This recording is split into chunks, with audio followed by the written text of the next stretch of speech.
ఓం నమో వెంకటేశాయ. వజ్రసారసూరోదేశ వజ్రసారసూరాదేశ గోవింద గోవింద.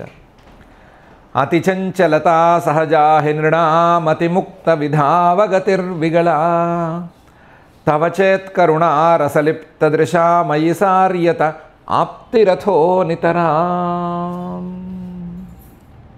అని భక్తజనమానస సరసీవృహ నివాసి అయిన శ్రీనివాస పరమాత్మను భక్తిగా ప్రార్థించుకుంటూ శ్రీ శుక్లవారు ఉపదేశం చేసిన శ్రీమద్భాగవతం యొక్క అధ్యయన కార్యక్రమాన్ని మనం ప్రారంభించుకుందాము.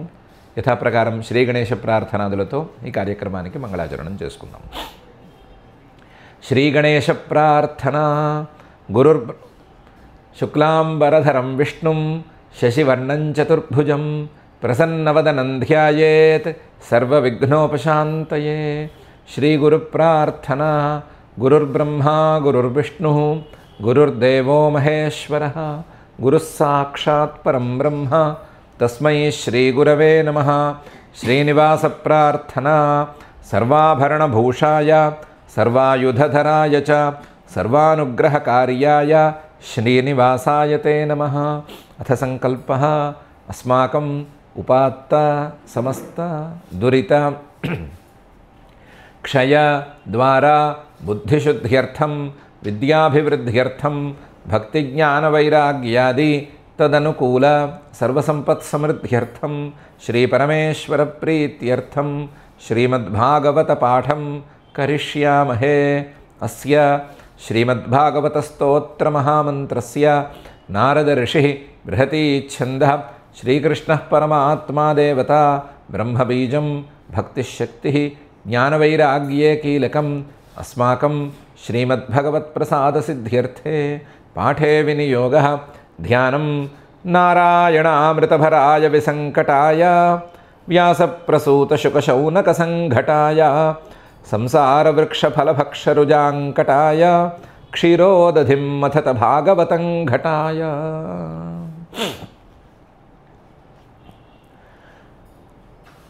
శ్రీ గురుభ్యో నమః. దేవాసుర సంగ్రామం మళ్ళీ ప్రారంభమైంది. అందులో జంభారి అయినటువంటి ఇంద్రుడు జంభుడి తలకాయ కూడా తీసేశాడు. జంభాసురుడు కూడా నేల కొరిగాడు. ఆ జంభాసురుడు నేల కొరిగిన తర్వాత ఏం జరిగింది అనే విషయాన్ని శ్రీశుకుల వారు చెప్తున్నారు. జంభం శ్రుత్వా హతం తస్య జ్ఞాతయో నారదాదృశే నముచిశ్చ బలః పాకః తత్రాపేతు స్త్వరాన్వితాః. ఆ జంభాసురుడు నేల కొరిగిన వెంటనే ఇన్ని స్కంధాలుగా మన భాగవతాన్ని నడిపిస్తూ వచ్చినటువంటి నారద మహర్షి గారు సీన్లోకి ఎంటర్ అయ్యారు. ఆయన పాపం అమృతాన్ని దేవాసురులు మథనం చేసేటప్పుడు రాలేదు. అమృతం తాగేటప్పుడు అందులో చేయి జాచలేదు. అమృతం అక్కర్లేదు, ఏమక్కర్లేదు, ఆయనకి నారాయణామృతం అనేది ఉండనే ఉంది, అందులోకి రాలేదు. ఈ దేవాసుర సంగ్రామంలో మాయలు వచ్చినప్పుడు రాలేదు. ఎందుకు వచ్చారు? జంభాసురుడు పడిపోయిన తర్వాత మాత్రం వచ్చారు. వచ్చి జంభాసురుడి బంధువులకి మీ జంభాసురుడికి నేల కొరిగాడు, ఇంద్రుడితో యుద్ధంలో ఇంద్రుడి వజ్రాయుధానికి బలై కింద పడిపోయాడు అని చెప్పాడు. జంభం శ్రుత్వా హతం, జంభాసురుడు కింద పడిపోయాడు లేదా నేల కొరిగాడు అని తస్య జ్ఞాతయః నారదాత్ ఋషేః. అమ్మో, అతని జ్ఞాతులు, అతనికి దగ్గర బంధువులైనటువంటి ముగ్గురు రాక్షసులు నారద మహర్షి గారి దగ్గర నుంచి విన్నారు. ఆ ముగ్గురు నముచిశ్చ బలః పాకః అనే రాక్షసులు. నముచి, అలాగే బలుడు, పాకుడు అనే ముగ్గురు రాక్షసులు. వాళ్ళు ఈ మాట విన్నంగానే తత్ర ఆపేతు, ఇంద్రుడున్న చోటికి పరిగెత్తుకుంటూ వచ్చారు. త్వరాన్వితాః, బిర్రబిరబే వచ్చేశారు. ముగ్గురు వచ్చేశారు ఏకకాలంలోనూ. జంభం శ్రుత్వా హతం తస్య జ్ఞాతయో నారదాదృశేః నముచిశ్చ బలః పాకః తత్రాపేతు త్వరాన్వితాః. వచోభిః పరుషైరింద్రం అర్దయంతోస్య మర్మసు శరైరవాకిరన్మేఘాః ధారాభిరివ పర్వతం. తమ జ్ఞాతి దగ్గర బంధువు నేల కొరిగాడు, అందులోనూ ఇంద్రుడి వల్లే అనే విషయాన్ని మనసులో ఉంచుకున్నారు. అందుకని యుద్ధరంగంలో మాట్లాడాల్సిన పరుషవాక్యాలన్నీ మాట్లాడారు. వచోభిః పరుషైః, పరుషవాక్యాలతో ఇంద్రుణ్ణి అర్దయంతః, మర్దిస్తున్నట్లుగా మాట్లాడి, అస్య మర్మసు, అతని మర్మస్థానాలని స్పృశించేటట్లుగా ఇంద్రుణ్ణే దూషిస్తూ శరైరవాకిరన్, బాణాలతో ఆ ఇంద్రుడిని కప్పేద్దామని కూడా మొదలుపెట్టారు. ఎంతగా అంటే మేఘాహ ధారాభిరివ పర్వతం, ఒక పర్వతాన్ని మేఘాలు తమ వర్షధారలతో ఎలాగైతే ముంచెత్తుతాయో అలా వీళ్ళు ముగ్గురు శరధారలతో ముంచెత్తడానికి పూనుకున్నారు.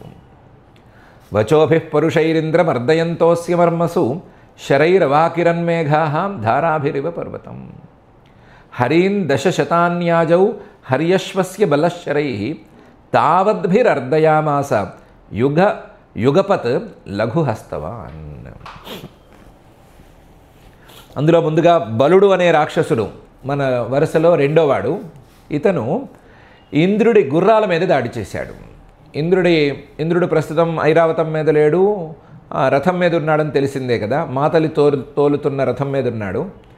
ఆ రథానికి 10,000 గుర్రాలు 10,100 గుర్రాలు ఉన్నాయి అని అనుకున్నాం కదా. ఆ 10,100 గుర్రాలు 1000 గుర్రాలతో ఉన్నటువంటి ఆ రథం మీదకి దాడి చేశాడు. దాడి చేసి హరీన్ దశశతాన్ 10,100 గుర్రాల మీదకి 10,100 బాణాలు వేశాడు. ఆజౌ హరియశ్వస్య బలహ శరై తావద్భిరర్దయామాస, ఒక్కొక్క గుర్రానికి ఒక్కొక్క బాణం చొప్పున అందేటట్లుగా మొత్తం 1000 గుర్రాల మీదకి 1000 బాణాలు వేశాడు. యుగపత్, ఒకేసారి 1000 పడేటట్లు చూశాడు. ఎలాగంటే లఘుహస్తవాన్, అతనికి బాణాలు వేయటంలో చాలా నేర్పు ఉంది. ఆ నేర్పు ప్రకారం ఈ పని చేశాడు. హరీన్ దశశతాన్యాజౌ హర్యశ్వస్య బలశరై తావద్భిరర్దయామాస యుగపల్ లఘుహస్తవాన్. ఈ లోపల పాకః అనే 3వ రాక్షసుడు అతను మాతలి మీద దాడి చేశాడు. శతాభ్యాం మాతలిం పాకో రథం సావయవం పృథక్ సకృత్ సంధానమోక్షేణ తదద్భుతమభూద్రణే. ఈ పాకుడనే రాక్షసుడు మాతలి మీదకి దాడి చేసి 200 బాణాలని ఏకకాలంలో మాతలి మీద గుప్పించాడు. ఎలా అంటే మాతలి మీద పడాలి, రథంలోని ప్రతి అవయవం మీదకి ఈ బాణం పడాలి. అవసరమైతే మాతలిని గుచ్చుకుని దాటి వెళ్ళి ఆ రథావయవం మీదకి పడాలి. రథం సావయవం పృథక్, ఆ రథం తాలూకు అవయవాల మీద అలాగే మాతలి మీద పడేటట్టు 200 బాణాలని ఎక్కుపెట్టి వేశాడు. అందులోనూ సకృత్ సంధాన మోక్షేణ, ఒకేసారి 200 బాణాలని ఎక్కుపెట్టాడు, ఒకేసారి 200 బాణాలని వదిలిపెట్టి ఒకేసారి 200 బాణాలు వీటన్నిటి మీద పడేటట్టు గుప్పించాడు. తత్ అద్భుతం అభూద్రణే, చాలా అద్భుతంగా ఉండింది అది. ఆ యుద్ధంలో ఈ పాకుడు చేసినటువంటి ఈ పని చాలా అద్భుతంగా ఉంది. ఆర్ట్ ఆఫ్ వార్ అంటారు కదా, అందులో ఇది చాలా బాగున్నది. మరి 200 బాణాలను ఏకకాలంలో ఎక్కుపెట్టడం వదలటం అనేది సాధ్యమా అంటే బాణాల గురించి మనకేం తెలుసు కనుక, బాణాలు వేయటం యుద్ధం చేయటం ఇవన్నీ మనకేం పెద్దగా తెలియవు కదా. మనకున్న ఆర్చరీకి పాతకాలంలో మనం చదివే ఆర్చరీకి అసలు సంబంధమే లేదు, పొంతన కూడా లేదు. కాబట్టి ఆ రాక్షసుడు కాబట్టి అలాంటి సామర్థ్యం ఏమైనా ఉందేమో అని అనుకోవచ్చు. కానీ శతాభ్యాం మాతలింపాకో రథం సావయవం పృథక్ సకృత్ సంధానమోక్షేణ తదద్భుతం అభూద్రణే అనే పని మాత్రం పాకః అనే రాక్షసుడు చేశాడు. ఈ రాక్షసుల్లో నముచి అనే రాక్షసుడు మొదటివాడు కదా. నముచి 15 స్వర్ణపుంఖైర్మహేషుభి ఆహత్య వ్యనదత్ సంఖ్యే సతోయ ఇవ తోయదః. ఈ నముచి అనే రాక్షసుడు ఇతను గట్టివాడు, చాలా గట్టివాడు. ఇతను ఏం చేశాడంటే స్వర్ణపుంఖై, బంగారు పుంఖాలు కలిగిన బంగారు వెనక భాగాలు కలిగినటువంటి 15 బాణాలతో మహేషుభి, చాలా పెద్ద పెద్ద బాణాలతో ఇంద్రుడి మీదకి దాడి చేశాడు. ఆహత్య, ఇంద్రుడిని ఈ బాణాలతో కొట్టాడు. 15 బాణాలు, అన్నీ పెద్ద పెద్ద బాణాలు, వెనకాలేమో వాటికి బంగారు తాపడాలు ఉన్నాయి, అలాంటి బాణాలు. అవి వాటితో కొట్టి ఆహత్య వ్యనదత్, గట్టిగా శబ్దం చేశాడు. సంఖ్యే, ఆ మొత్తం యుద్ధరంగంలో మొత్తం వినిపించేటట్లు శబ్దం చేశాడు. ఎంత అంటే సతోయ ఇవ తోయదః, బాగా నీళ్లతో బరువుగా ఉండేటువంటి మేఘం మరొక మేఘాన్ని ఢీకొంటే శబ్దం చేస్తుంది కదా, అలాంటి శబ్దం చేశాడు. నముచి 15 స్వర్ణపుంఖైర్మహేషుభి ఆహత్య వ్యనదత్ సంఖ్యే సతోయ ఇవ తోయదః. సర్వతః శరకూటేన శక్రం సరథ సారథిం ఛాదయామాసురసురాః ప్రావృట్ సూర్యమివాంబుదాః. ఇది చేసిన తర్వాత ముగ్గురు ఊరుకోలేదు. ముగ్గురు ఏకకాలంలో ఇంకా వరుసగా గురి చూడకుండా బాణాలు వేశారు. ఆ బాణం రథం మీద పడ్డా పర్వాలేదు, సారథి మీద పడ్డా పర్వాలేదు, గుర్రాల మీద పడ్డా పర్వాలేదు, ఇంద్రుడి మీద పడ్డా పర్వాలేదు అనే తీరులో తమ హస్తలాఘవం మొత్తాన్ని వాడి బాణాల మీద బాణాలు ఇంద్రుడి మీదకి వేసేశారు. సర్వతః అన్ని వైపుల నుంచి శరకూటేన బాణ పరంపరతో శక్రం ఇంద్రుడిని సరథ సారథిం, రథంతోనూ సారథితోనూ సహా, అంటే ఇంద్రుణ్ణి, రథాన్ని, సారథిని అన్నిటినీ ఛాదయామాసు, బాణాలతో కప్పేశారు. ఆసురాహ ఛాదయామాసు రసురాహ, ఈ రాక్షసులు ముగ్గురు ఎంత పనిచేశారు, ఎంత ఘోరంగా కప్పేశారంటే ప్రావృట్ సూర్యం ఇవాంబుదాహ, వర్షాకాలంలో సూర్యుడిని మేఘాలు కప్పేసినట్లుగా కప్పేశారు. వర్షాకాలంలో మేఘాలు బాగా గనక దట్టంగా పడితే సూర్యుడు కనిపించినట్లుగా, ఇంద్రుడు కనిపించకూడదు అన్నట్లుగా బాణాలతో కప్పేశారు. సర్వతః శరకూటేన శక్రం సరథ సారథిం ఛాదయామాసు రసురాహ ప్రావృత్ సూర్యం ఇవాంబుదాహ. ఈ లోపల అలక్షయంతస్తమతేవ విహ్వలాః విచుక్రుషుర్దేవగణాః సహానుగాః అనాయకాః శత్రుబలేన నిర్జితాః వణిక్పథా భిన్ననవో యథార్ణవే. దేవతలకి ఇంద్రుడు కనిపించలేదు. అలక్షయంతః ఇంద్రుడిని చూడలేకపోయారు. తం ఇంద్రుడిని చూడలేక అతీవ విహ్వలాహ విలవిల్లాడిపోయారు దేవతలందరూ. విచుక్రుషు లబలబలాడారు, శబ్దాలు చేసుకున్నారు, అయ్యో అయ్యో అయ్యో అయ్యో అని. దేవగణాహ దేవతలు మాత్రం కాదు, దేవగణాల వాళ్ళు, సహానుగాహ వాళ్ళ యొక్క అనుచరులు అందరూ కూడా, వాళ్ళకి సహాయం చేయడానికి వచ్చిన వాళ్ళు, దేవతల యుద్ధంలో గెలిస్తే సంతోషించేవాళ్ళు అందరూ కూడా అందరూ హా అని శబ్దాలు చేశారు. అనాయకాహ ఎందుకంటే యుద్ధంలో ఎప్పుడూ నాయకుడు అనేవాడు సేఫ్గా ఉండాలి. నాయకుడు సేఫ్గా ఉన్నంతసేపు మిగతా సైన్యం ధైర్యంగా యుద్ధం చేస్తుంది. నాయకుడు కనిపించకపోతే మిగతా సైన్యానికి ఎంత బలం ఉన్నా సరే సైన్యం యుద్ధం చేయదు. యుద్ధం చేయడం ఆపేసి అలా చేష్టలు ఉడిగి చూస్తూ ఉంటుంది. ఇలాంటి పరిస్థితే వచ్చింది. అనాయకాహ నాయకుడు కనిపించట్లేదు అనే పరిస్థితి వచ్చింది. శత్రుబలేన నిర్జితాహ ఒక్కసారిగా దేవతల సైన్యం అంతా ఓడిపోయినట్టు చేష్టలు ఉడిగి కూర్చుండిపోయింది. శత్రుబలేన నిర్జితాహ ఎలా ఉందంటే వణిక్పథాహ భిన్ననవో యథార్ణవే. ఒక సముద్రంలో వెళుతున్నటువంటి వ్యాపారుల గుంపు, సముద్రంలో నావ మీద పెద్ద ఓడ మీద వెళుతున్నటువంటి వ్యాపారుల గుంపు, ఓడ విచ్చుకునిపోయి పగిలిపోతే, ఓడ చింద్రవందరైపోతే ఎలాగైతే చేష్టలు ఉడిగిపోయి కూర్చుంటుందో అలా కూర్చున్నారు వీళ్ళందరూ. ఇంకా చేసేదేముంది, ఎవరి ప్రాణాలను వాళ్ళు సంరక్షించుకోవాలి.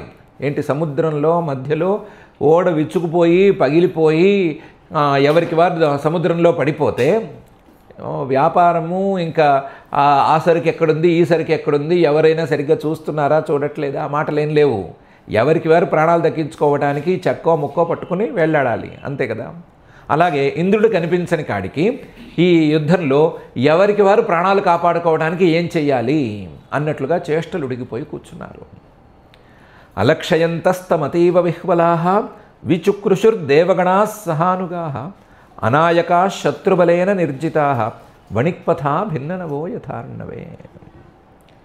వీళ్ళ చేష్టలుడికి కూర్చునే లోపలే తతస్తురాషాడిషు బద్ధ పంజరాత్ వినిర్గత శాశ్వరథాధ్వజాగ్రణీ బభౌ దిశః ఖం పృథివీంచ రోచయన్ స్వతేజసా సూర్య ఇవ క్షపాత్యయే.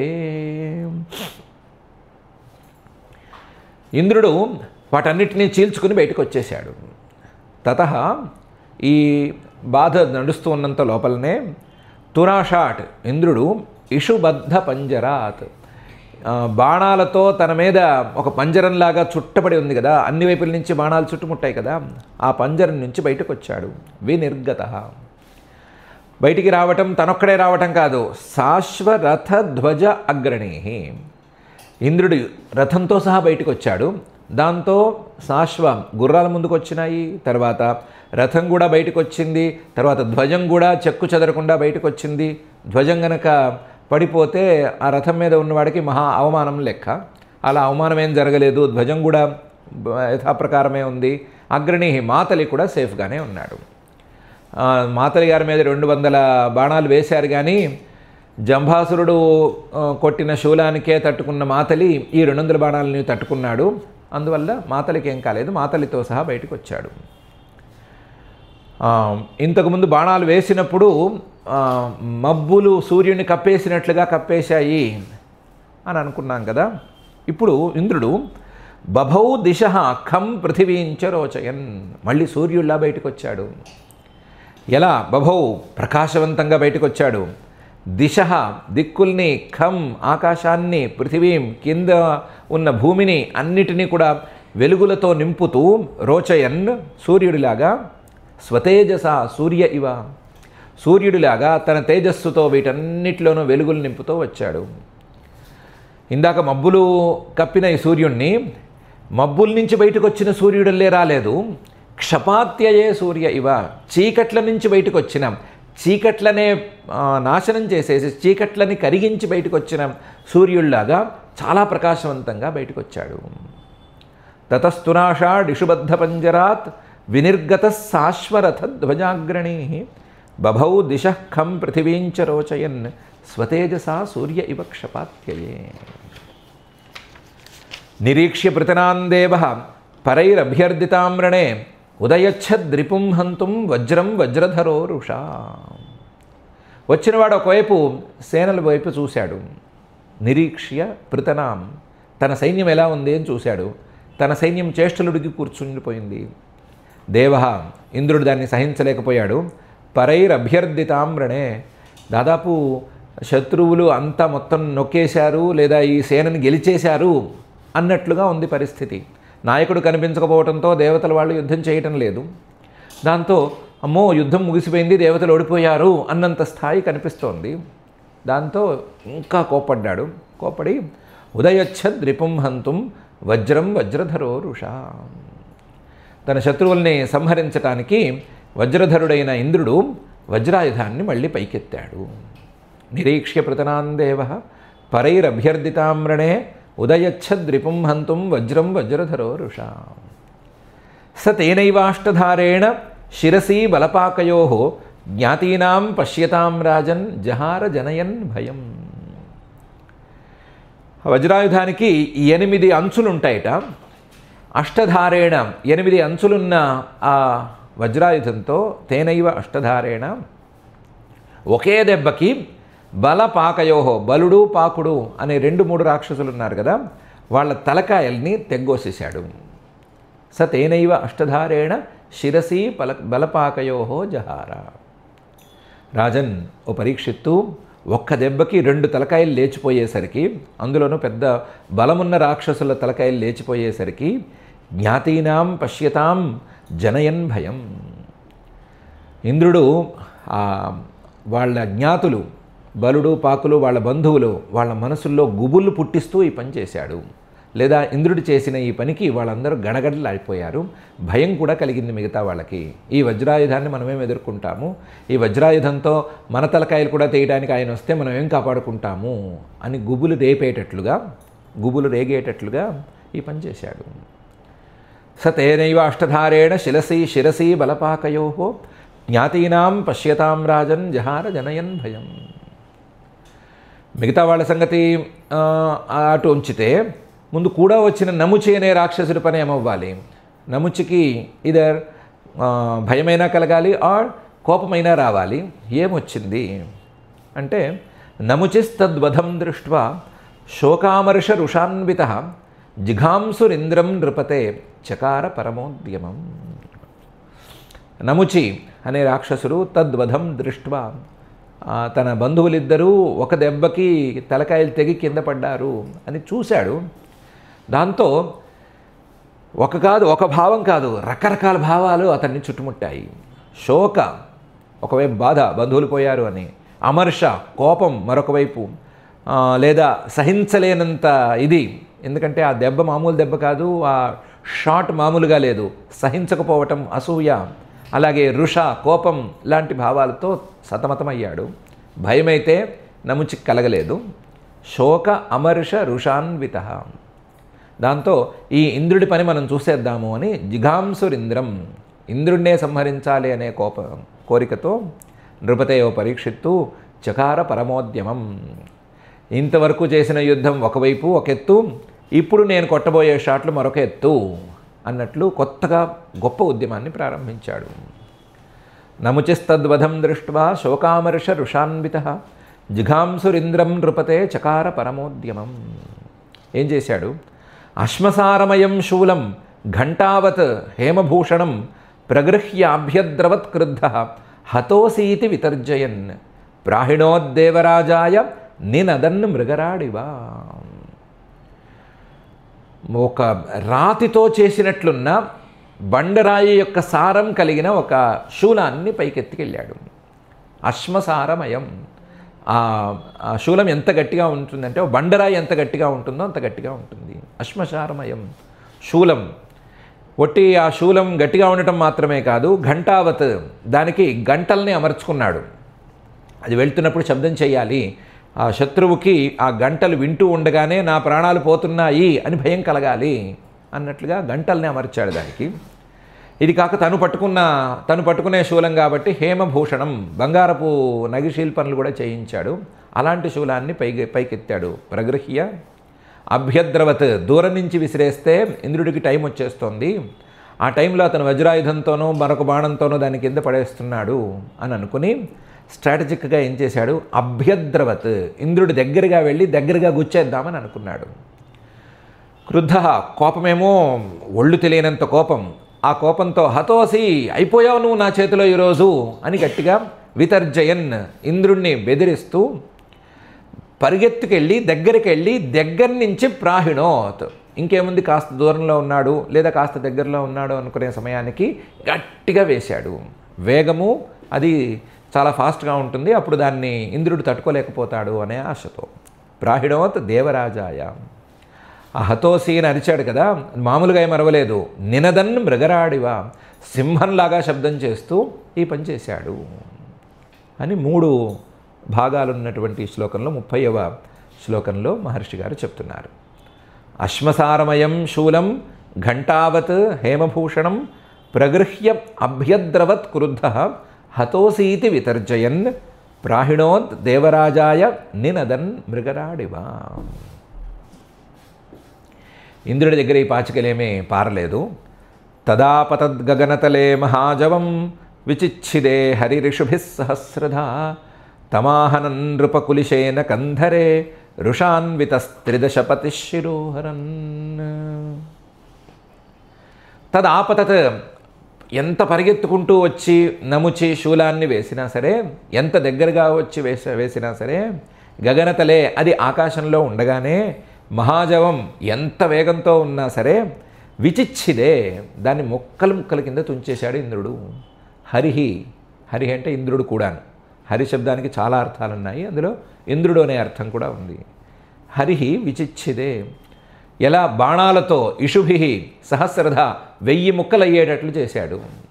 వీడేదో కొత్త స్ట్రాటజీ చూపిస్తున్నాడు, పరిగెత్తుకుంటూ దగ్గరకు వచ్చేస్తే నేను ఆపుకోలేనన్నట్టు చూస్తున్నాడు, నా సామర్థ్యం తెలియక చేస్తున్నాడు, నా సామర్థ్యం చూపిస్తాను ఉండు అన్నట్లుగా 1000 ముక్కలయ్యేటట్లుగా బాణాలతో ఈ శూలాన్ని ముక్కలు చేశాడు. ఇప్పుడు ఇంద్రుడి వంతు. తమ ఆహనత్ అతన్ని నముచిని ఆహనత్ దెబ్బ కొట్టాడు. ఎలా కొట్టాడు? నృప ఓ పరీక్షిత్తు కులిశేన వజ్రాయుధంతో కొట్టాడు. ఎలాగైతే బలుడు పాకుడు వీళ్ళిద్దరి మీదకి వజ్రాయుధాన్ని ప్రయోగించాడో అలాగే కంధరే ఈ నముచి అనే రాక్షసుడి గొంతు మీద వజ్రాయుధం పడేటట్లుగా రుషాన్విత కోపంతో ఉండే త్రిదశపతి దేవతలకు నాయకుడైన ఇంద్రుడు శిరోహరన్ వీడి తలకాయ తెగిపోవలసిందే అని అన్నట్లుగా, ఇన్నే ఉంది చిటికలో వీడి తలకాయ తెగి కింద పడుతుంది అన్నట్లుగా వజ్రాయుధాన్ని ప్రయోగించాడు.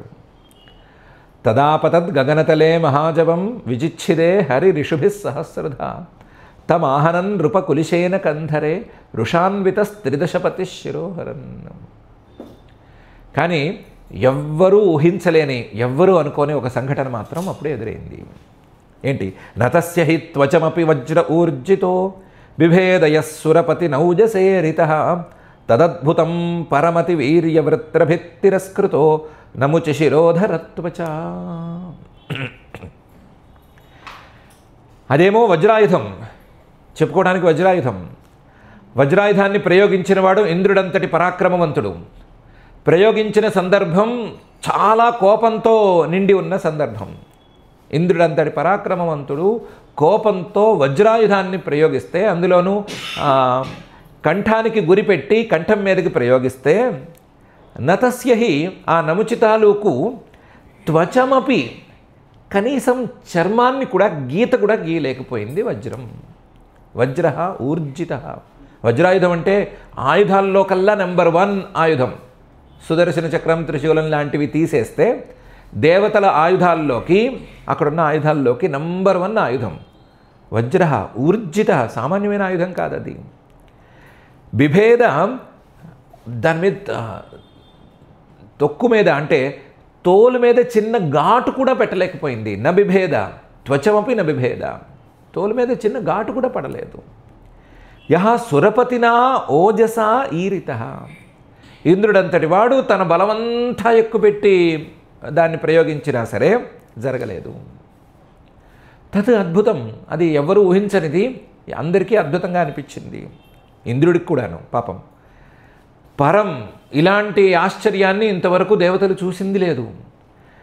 అతివీర్య వృత్రభిత్ తిరస్కృత. ఏంటా అద్భుతం, ఏంటా ఆశ్చర్యం అంటే, ఇంత వజ్రాయుధము ఎందుకు పనికి రాకుండా పోయింది నముచి మీద అనేది. ఎంత వజ్రాయుధం అంటే అతివీర్య వృత్రభిత్. అతివీర్యం, చాలా మహాపరాక్రమం ఉన్నటువంటి వృత్రాసురుడినే భిత్ మొత్తం తెంచేసినటువంటి వజ్రాయుధం ఇప్పుడు తిరస్కృతం, నముచి మీద కనీసం గీత గీయటానికి కూడా పనికి రాకుండా పోయింది. నముచి శిరోధరత్వచ తిరస్కృత. ఇంద్రుడు కానీ, ఇంద్రుడి ఆయుధం కానీ, ఆయుధం తాలూకు ప్రభావం కానీ నముచి తాలూకు కంఠం మీద ఉండేటువంటి తోలును కూడా ఏమీ చేయలేకపోయింది అని ఆ తోలుతో అవమానం పాలైపోయారు వీళ్ళందరూ. నతస్యహి త్వచమపి వజ్ర ఊర్జిత బిభేదయ సురపతి నౌజసేరిత తదద్భుతం పరమతి వీర్య వృత్రభృత్ తిరస్కృతో నముచి శిరోధరత్వచ. తస్మాదింద్రో బిభేచ్ఛత్రో వజ్ర ప్రతిహతో యతః కిమిదం దైవయోగేన భూతం లోక విమోహనం. ఇంద్రుడనేవాడి గురించి మనకి సరిగ్గా తెలియదు. ఇంద్రుడనేవాడు మహాసత్వానికి మహాపరాకాష్ఠ. సత్వగుణం ఎక్కువగా ఉన్న చోట భయం అనే దానికి స్థానం ఉండదు. భయం అనేది తమోగుణం తాలూకు ప్రభావం. ఇంద్రుడికి భయం అనేది లేనే లేదు. ఇంద్రుడి అంశతో జన్మించిన వాళ్ళకే భయం లేదంటారు. అలాంటిది ఇంద్రుడికి భయం అనే ధ్యాసే లేదు. అలాంటి ఇంద్రుడు ఈ క్షణాన మాత్రం కాస్తంత భయపడ్డాడు. తస్మాత్ ఇంద్ర అభిభేత్. ఏంటిది? శత్రోర్ వజ్ర ప్రతిహతో యతః. తన తురుపు ముక్క లాంటిది వజ్రాయుధం. అలాంటి వజ్రాయుధం, ఎంతో పెద్ద పెద్ద రాక్షసులనే నేల కొరిగించిన వజ్రాయుధం ఇప్పుడు ప్రతిహత, మరలి తిరిగి వచ్చింది. చిన్న ఘాటు కూడా పెట్టలేకపోయింది. కిమిదం దైవయోగేన. ఇదేమైనా దైవయోగంతో నడిచిందా? భూతం ఇలా దైవయోగంతో ఇలా అయిందా? లోక విమోహనం, లోకాలనే ఏమారుస్తోందా? ఏం జరుగుతోంది ఇక్కడ అని ఒక్క క్షణం భయపడ్డాడు. తస్మాదింద్రో బిభేచ్ఛత్రో వజ్ర ప్రతిహతో యతః కిమిదం దైవయోగేన భూతం లోక విమోహనం. ఇంద్రుడి మనసులో రేగే సందేహాలకి అంతు లేకుండా ఉంది. ఏనమే పూర్వమద్రీణాం పక్షచ్ఛేద ప్రజాత్యయే కృతో నివిశతాంభారై పతత్రైః పతతాం భువి. ఇంతకుముందు పర్వతాలకి రెక్కలుండేవి. రెక్కలున్న పర్వతాలు ఎగురుకుంటూ ఎగురుకుంటూ ఎక్కడ పడితే అక్కడ వాలుతూ ఉండేవి. ఆ కింద ఉండేటువంటి జనావాసాలు ఇవన్నీ కూడా పర్వతాల కింద నలిగి ఇబ్బందులు పడుతూ ఉండేవి. అందువల్ల ఏ పర్వతానికి రెక్కలు ఉండకూడదు అని పర్వతాలన్నిటికీ రెక్కలు కొయ్యాలి అని నేను వెళ్ళాను. వెళ్ళినప్పుడు ఈ వజ్రాయుధాన్నే తీసుకెళ్ళాను. పూర్వం నేనే పూర్వం ఇంతకుముందు అద్రీణాం పర్వతాలు రెక్కలతో ఎగురుతూ ఉన్నప్పుడు, ప్రజాత్యయే దానివల్ల ప్రజలు ఇబ్బందులు పడుతున్నప్పుడు లేదా ప్రజా వినాశం అనేది దాపురిస్తున్నప్పుడు పక్షచ్ఛేద కృత, ఒక్కొక్క పర్వతం తాలూకు రెక్కల్ని కోసిపెట్టాను. నివిశతాంభారై పతత్రై పతతాం భువి. తమ భారాన్ని ప్రజల నెత్తి మీద మోపుతూ ప్రజలు మరణానికి వాటికి కారణమవుతున్నటువంటి పర్వతాల రెక్కల్ని కోసేశాను. కోసినప్పుడు వజ్రాయుధం చక్కగా పనిచేసింది. ఎక్కడ పర్వతాలు, వాటి రెక్కలేంటి, వాటిని కోయడం ఏంటి, కోసేటప్పుడు వజ్రాయుధం చక్కగా పనిచేసింది. కృతో నివిశతాంభారై పతత్రై పతతాంభువి ఏనమే పూర్వమద్రీణాం పక్షచ్ఛేద ప్రజాత్యయే కృతో నివిశతాంభారై పతత్రై పతతాంభువి. ఇవన్నీ కాదు, తపస్సారమయం త్వాష్ట్రం వృత్రో ఏన విపాటిత అన్యే చాపి బలోపేతా సర్వాస్త్రైరక్షతత్వచ. వృత్రాసురుడి కంఠాన్ని కోసేసింది, సంవత్సరం పాటు కోసింది, సంవత్సరం పాటు ఆగకుండా అది కోస్తూనే ఉంది. వృత్రాసురుడి కంఠం మామూలు కంఠమా? వృత్రాసురుడు మామూలు వాడా? తపస్సారమయం త్వాష్ట్రం, త్వష్ట ప్రజాపతి తాలూకు సారమయం తప. సారమయం అంటే ఆయన యొక్క తపస్సు మొత్తాన్ని రంగరిస్తే వచ్చినవాడు వృత్రాసురుడు. ఆయన తపస్సు ఏ పాటిది అని తెలియచేసేటువంటి వాడు వృత్రాసురుడు. నన్నే గడగడలాడిచ్చాడు అలాంటి వృత్రాసురుడు.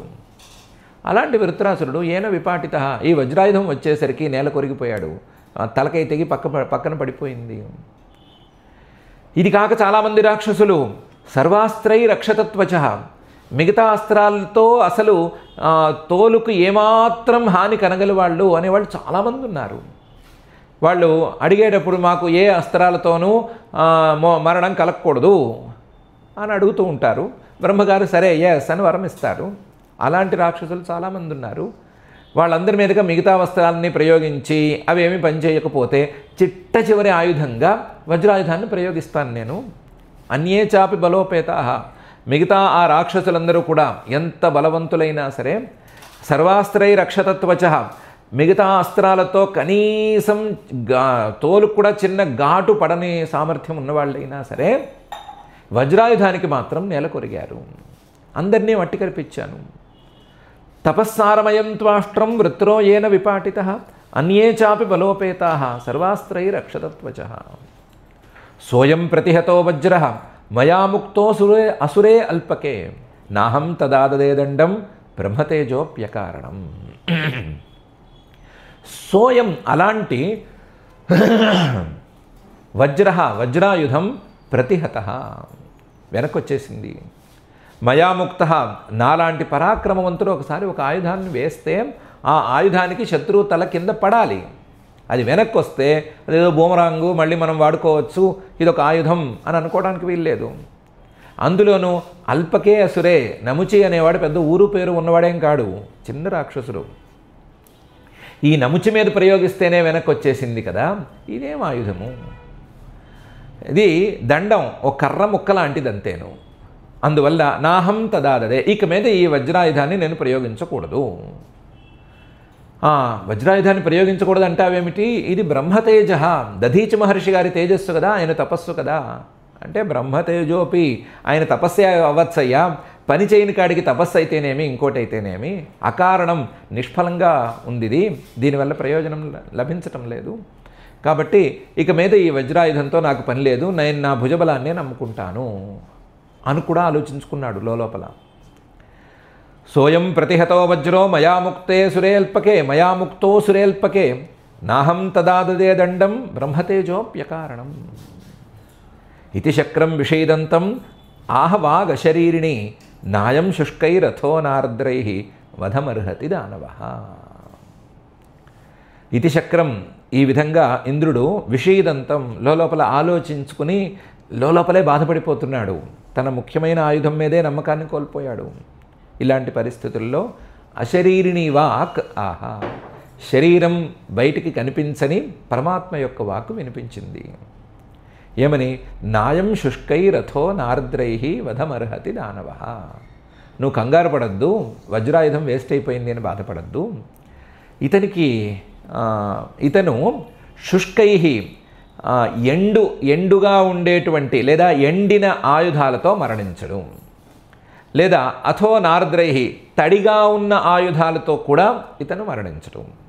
నాయం శుష్కై అథో నార్ద్రై వధమర్హతి, ఇతను మరణించడు. వధమర్హతి దానవ, ఇతను దానవుడు. ఈ దానవుడు, ఈ నముచి అనేటువంటి రాక్షసుడు తడిగా ఉన్న వాటితో కానీ పొడిగా ఉన్న వాటితో కానీ మరణించడు. ఇది శక్రం విషీదంతం ఆహవాగ శరీరిణి నాయం శుష్కైరథో నార్ద్రైర్వధమర్హతి దానవ అని చెప్పింది.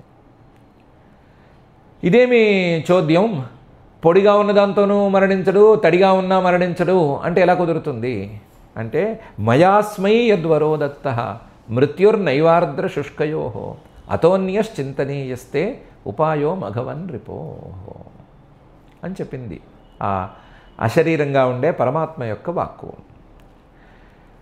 ఈ తడి పొడి అని అంటున్నావేమిటి అంటే, నేనే ఇచ్చాను ఆ వరము. మయాస్మై యద్వరో దత్త. వీడు తపస్సు చేశాడు.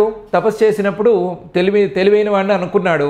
ఏమనుకున్నాడు, మిగతా వాళ్ళందరూ లిస్ట్ అవుట్ చేసుకున్నారు ఆయుధాలది. ఆ ఆయుధాల్లో లిస్ట్ అవుట్ చేయడంలో ఎక్కడో ఒక చోట ఏదో ఒకటి మర్చిపోయారు. హిరణ్యకశిపువే గోళ్లను మర్చిపోయాడు, అందుకని గోటికి బలైపోయాడు. అందువల్ల నేను అలా తప్పు చేయను, పొడిగా కానీ తడిగా కానీ ఎలా ఉన్నా సరే నాకు ఆయుధంతో మరణం రాకూడదు అని కోరుకున్నాడు. మృత్యుర్నైవార్ద్ర శుష్కయో అని కోరుకున్నాడు. మయా దత్త, నేను వరం ఇచ్చేశాను. అందువల్ల నేనే వరం ఇచ్చాను కాబట్టి ఆ వరం ఇంకో రకంగా పోదు. అందువల్ల అన్యశ్చింతనీయస్తే ఉపాయ, ఇంకో ఉపాయాన్ని నువ్వు ఆలోచించుకో. మఘవన్, ఓ ఇంద్ర, నువ్వు సేనానాయకుడివి. రిపోహో, శత్రువు యొక్క బలాబలాలను చూసుకుని అతనికి ఉండేటువంటి వరాలు శాపాలు వీటన్నిటినీ బేరీజు వేసుకుని నువ్వు ఉపాయం ఆలోచించుకోవాలి. రణరంగంలోకి దూకిన తర్వాత నాకు వచ్చిన ఒకే విధానం ప్రకారం టిక్కుమంటానంటే చల్లదది. అప్పటికప్పుడు విధానాలను ఆలోచించుకోవాలి, అవసరమైతే స్ట్రాటజీస్ మార్చుకుని యుద్ధం చేయాలి. కాబట్టి ఇప్పుడు స్ట్రాటజీ మార్చుకుని ఉపాయం ఆలోచించుకొని చేసుకో అని చెప్పింది. మయాస్మై యద్వరో దత్త మృత్యుర్నైవార్ద్ర శుష్కయో అతోన్యశ్చింతనీయస్తే ఉపాయో మఘవన్ రిపో. తాం దైవీం గిరమాకర్ణ్య మఘవాన్ సుసమాహిత ధ్యాయన్ ఫేనమథాపశ్యత్ ఉపాయముభయాత్మకం. ఆ పరమాత్మ యొక్క వాణిని ఇంద్రుడు విన్నాడు. తాం దైవీం గిరం ఆకర్ణ్య, మఘవాన్ ఇంద్రుడు విని సుసమాహిత, ఒకసారి ఈ పిచ్చి ఆలోచనలన్నిటినీ పక్కన పెట్టేశాడు. ఇంతవరకు తన మీద దాడి చేస్తున్న ఆలోచనలన్నిటినీ తోసేసి ధ్యాయన్, ఒక్కసారి భక్తిగా పరమాత్మను ధ్యానించుకున్నాడు. ఒక్కసారి అసలు మనం ఇప్పుడు ఏం చేయాలి, మన ముందున్న సమస్య ఏంటి, దాని పరిష్కారం ఏమవ్వచ్చు అని ఏకాగ్రంగా ఆలోచించాడు. రెండూ చేశాడు. చేసి ఇప్పుడేంటి, తడి కాకూడదు పొడి కాకూడదు, తడి పొడిగా ఉంటే ఓకే అని అనుకున్నాడు. ఫేనం అథ అపశ్యత్, తడి పొడిగా ఉండేది ఏంటి అంటే నురగా అని అనుకున్నాడు. ఇటు తడి కిందకి రాదు, అటు పొడి కిందకి రాదు. నురగ తడి అనుకుంటే ఎవరు దాంతో స్నానం చేయలేరు. నురగ పొడి అనుకుంటే చేతికి లైట్గా ఏదో అంటుకుంటుంది, చిన్న పొరలాగా అంటుకుంటుంది. కాబట్టి ఇది తడి కాదు పొడి కాదు అని నిర్ణయించాడు. ఫేనమథ అపశ్యత్, నురగను చూశాడు. ఉపాయాన్ని చూశాడు. ఉభయాత్మకం, తడి అనుకుంటే తడి, పొడి అనుకుంటే పొడి, తడి అనుకుంటే తడి కాదు, పొడి కాదనుకుంటే పొడి కాదు, తడి పొడిలాగా ఉండేటువంటిది ఇది అని నిర్ణయించాడు. తాం దైవీం గిరమాకర్ణ్య మఘవాన్ సుసమాహిత ధ్యాయన్ ఫేనమథాపశ్యద్ ఉపాయముభయాత్మకం. న శుష్కేణ న చార్ద్రేణ జహార నముచే శిర తంతుష్టువుర్మునిగణా మాల్యైశ్చావాకిరన్ విభుం. వెంటనే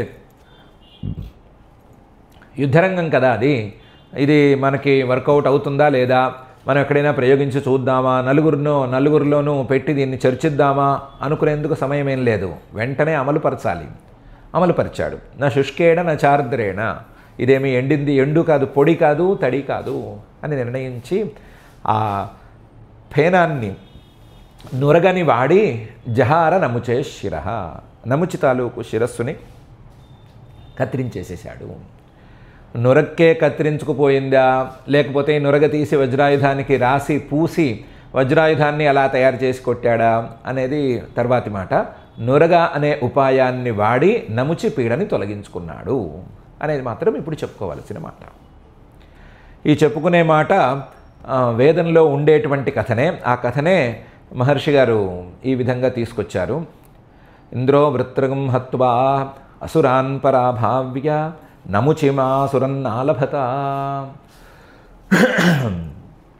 అని తైత్రేయ బ్రాహ్మణంలో ఒక కథ ఉంది. ఆ కథనే మహర్షి గారు చెప్పారు.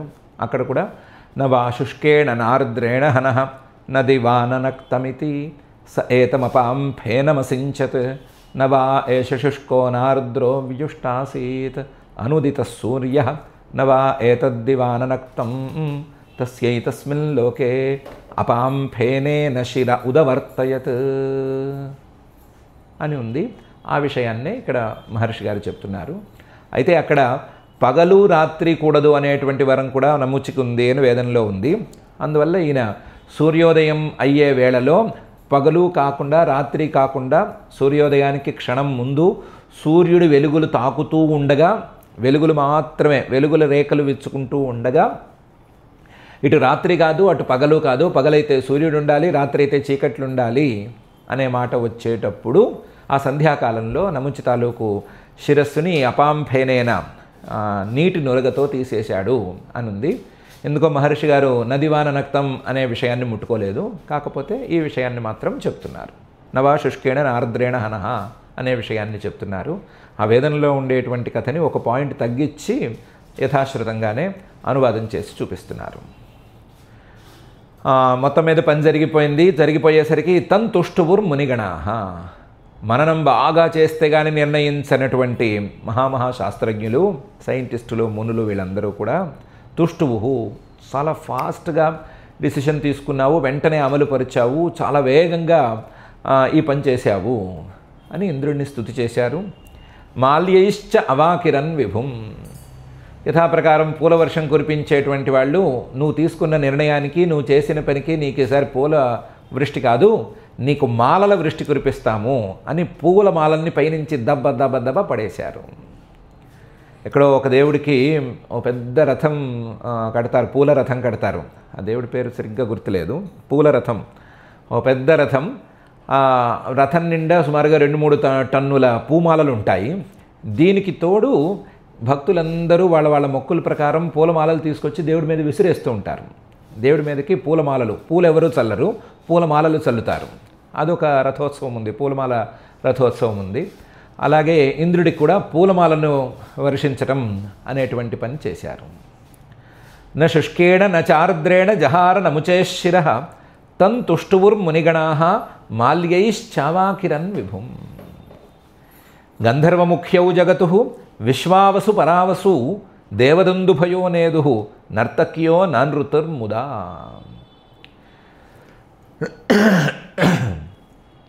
పాటలు పాడే గంధర్వులలో ముఖ్యులైనటువంటి విశ్వావసువు, పరావసువు అనే 2 గంధర్వులు జగతుః చక్కగా పాటలు పాడారు.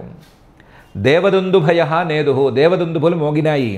నర్తక్య, నాట్యం చేసేటువంటి దేవతా స్త్రీలు, గంధర్వ స్త్రీలు వాళ్ళందరూ కూడా ననృతుః నాట్యం చేశారు. ముదా, సంతోషంతో నాట్యం చేశారు.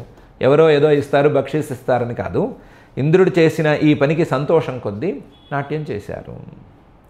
గంధర్వముఖ్యౌ జగతుః విశ్వావసు పరావసు దేవదుందుభయో నేదుః నర్తక్యో ననృతుర్ముదా. అన్యేప్యేవం ప్రతిద్వంద్వాన్ వాయువగ్నివరుణాదయః సూదయామాసురస్త్రౌఘైః మృగాన్ కేసరిణో యథా. నాయకుడు ఇంద్రుడు మళ్ళీ పుంజుకున్నాడు. నాయకుడు ప్రతి నాయకుల్ని ముగ్గురిని మట్టుపెట్టేశాడు. అందులో వజ్రాయుధంతోనే మట్టుపెట్టాడని అనుకుందాము. వజ్రాయుధంతో మట్టుపెట్టేశాడు. వాళ్ళు వేసిన బాణాలన్నిటినీ చిందరవందర చేసేసి అందులోంచి బయటకు వచ్చేశాడు.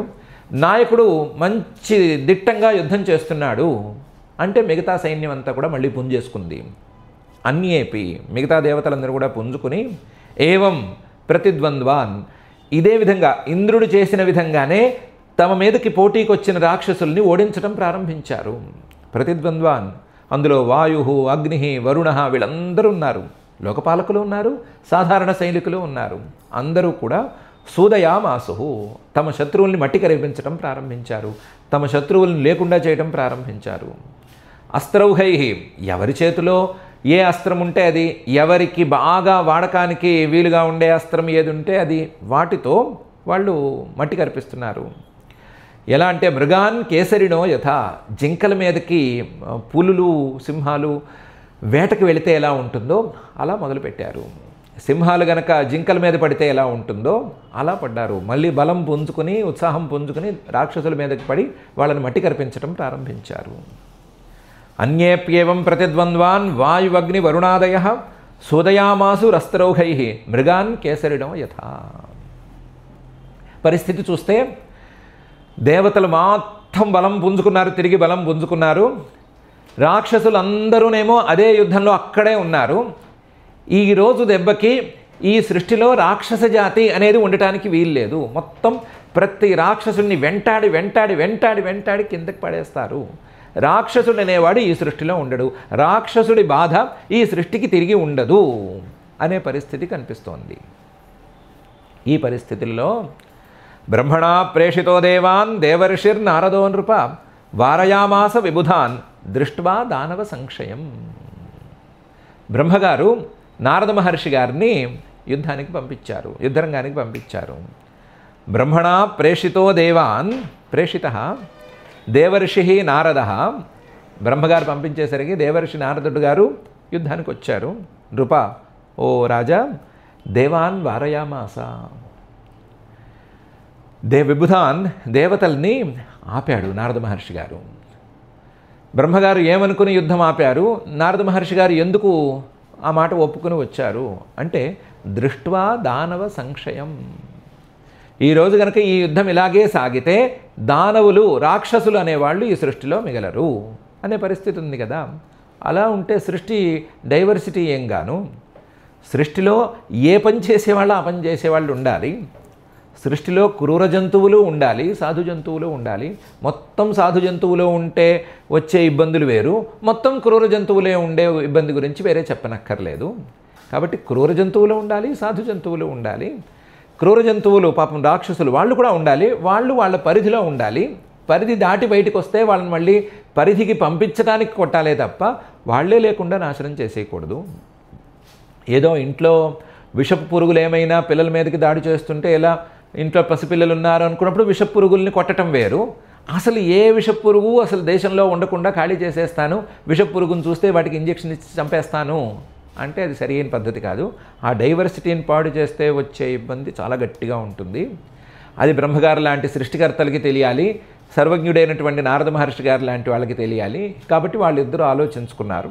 ఆలోచించుకొని బ్రహ్మగారు నారద మహర్షి గారికి వెళ్ళి, నువ్వు అర్జెంటుగా వెళ్ళి యుద్ధం ఆపేసేయి, లేకపోతే నానా హంగామా అయ్యేట్టుంది అని చెప్పారు. చెప్పగానే నారద మహర్షి గారు వచ్చేశారు. వచ్చి దేవతల్ని ఉన్నవాళ్ళు ఉన్నట్లుగా యుద్ధం ఆపేయండి, ఇది బ్రహ్మగారి ఆదేశం అని చెప్పేశారు. బ్రహ్మణా ప్రేషితో దేవాన్ దేవర్షిర్ నారదో నృప వారయామాస విబుధాన్ దృష్ట్వా దానవ సంక్షయం. అయితే మనమేదో యుద్ధం ఆపేయమని చెప్పారు, వాళ్ళు ఆపేశారని అనుకుంటున్నాం. కానీ యుద్ధం చాలా తీవ్రంగా నడుస్తున్నప్పుడు, ఒకడు ఉత్సాహంగా పై చేయి సాధిస్తూ ఉన్నప్పుడు, మరొకడేమో బలహీనుడిగా ఉన్నప్పుడు యుద్ధరంగంలో చెప్పాల్సిన మాట లేదా వాళ్ళ ఆపటానికి వీలుగా చెప్పవలసిన మాట గట్టిగా ఉండాలి. అందుకని దానికి తగ్గట్టుగానే నారద మహర్షి గారు చెప్పారు. నారద ఉవాచ, బ్రహ్మగారి మాటగా ఆయన చెప్పారు.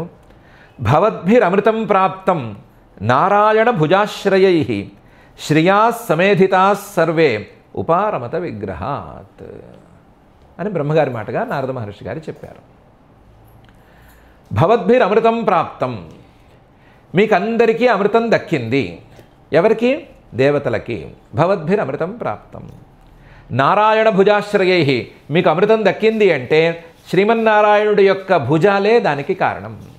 ఆయనే కూర్మావతారంలో పర్వతం కింద ఉన్నాడు, ఇంకో అవతారంతో మళ్ళీ పర్వతాన్ని పైకి గట్టిగా పట్టుకున్నాడు. ఆయనే తోక పట్టుకుని ఆయనే ముందు ఊపాడు. ఆయనే మే భుజాల్లో శక్తిగా దూరి ఆయనే మొత్తం ఈ అమృతమథనం అంతా చేశాడు. మళ్ళీ అమృతం పుట్టిన తర్వాత ఆయనే మళ్ళీ భుజాలు కాస్త కోమలంగా మార్చుకుని సన్నటి చిగురుటాకుల్లాంటి చేతులతో వచ్చి మీకు అమృతాన్ని పంచాడు. ఆయన చేతులు లేనిదే మీకు అమృతం అనేది దక్కదు. ఆయన చేతులు మీ మీద చల్లగా పనిచేసినాయి, మీకు అమృతం దక్కింది. నారాయణ భుజాశ్రయై భవద్భిరమృతం ప్రాప్తం. పైగా మీ ఇంద్రుడి కోల్పోయిన సంపద మొత్తం మళ్ళీ తిరిగి దొరికింది. ఇంద్రుడికి మళ్ళీ సంపద దొరికిందా లేదా? శ్రియా సమేధితా సర్వే, ఇంద్రుడు కోల్పోయిన సంపద ఆయనకి తిరిగి దక్కితే మీరందరూ కూడా సుఖంగానే ఉన్నట్లు, మీ అందరికీ కూడా సంపదలన్నీ వాళ్ళని వచ్చినట్లు. కాబట్టి ఇక మీద మీకు ఈ యుద్ధంతో దక్కాల్సిందేముంది? ఉపారమత విగ్రహాత్. ఈ యుద్ధాన్ని ఇక్కడికిక్కడ ఆపేసి ఎవరి చోటకి వాళ్ళు పోండి. అసలు ఈ యుద్ధాన్ని ఆపేసేయండి. లాస్ట్ షాట్ అండి, చివరికి వచ్చిందండి, గొంతు దాకా వచ్చిందండి, వీడు మళ్ళీ పైకి లేస్తాడండి, వీడు మంచోడు కాడండి, ఈ మాటలేం మాట్లాడద్దు. ఉపారమత విగ్రహాత్, ఉన్నవాళ్ళు ఉన్నట్లుగా యుద్ధం ఆపేయండి అని చెప్పాడు. భవద్భిరమృతం ప్రాప్తం నారాయణ భుజాశ్రయై శ్రియా సమేధితా సర్వే ఉపారమత విగ్రహాత్ అని. మరి దేవతలు ఇంత ఉత్సాహంగా ఉన్నవాళ్ళు విన్నారా? వినటం బ్రహ్మగారి ఆదేశంగా విన్నారా, లేదా నారద మహర్షి గారు చెప్పారు కాబట్టి విన్నారా?